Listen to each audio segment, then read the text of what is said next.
Ons almal ken die goue reël. Behandel ander soos jy wil hê hulle jou moet behandel.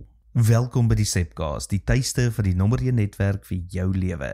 Hier draai ons geliefde stories op hulle koppe, kyk na wat die geskiedenis dalk misgekyk het en ontdek saam hoe Jesus ons nooi in 'n groter storie in, somme net daar waar ons bly, werk en speel.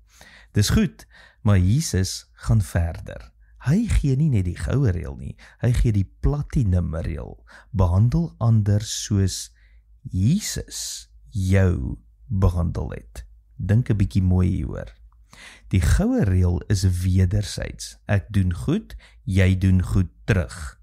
Maar die platinum reël is radikaal. Ek gee alles, selfs al kry ek niks terug nie. Ek vergewe, selfs al verdien jy dit nie. Ek dien selfs, al vra jy nie. Hoekom sal ons sulke onbenullighede oor ons lewens plaas? Jy is dan reg en hulle verkeerd. Want dis presies wat Jesus vir my en vir jou gedoen het.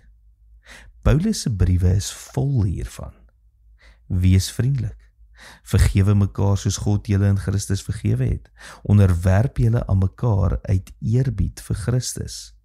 Hy herhaal dit oor en oor. Leef soos Jesus jou lief gehad het. Prakties beteken dit, jou huwelik word nie 'n stryd om reg te wees nie, maar 'n kompetisie in wie eerste kan dien. Jou gesin word nie 'n plek van skuld nie, maar van genade. Jou werkplek gaan nie net oor wins nie, maar oor mense. Politiek gaan nie oor of dit net vir my werk.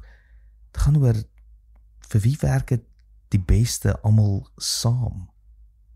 En dis waar SA Gemeente se visie inkom.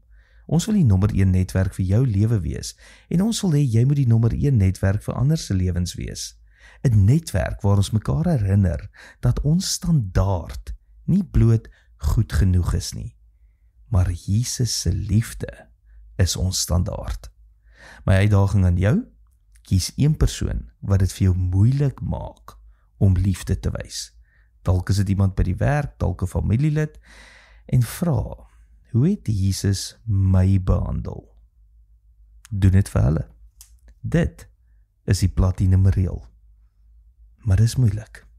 Tot môre. Mooi loop.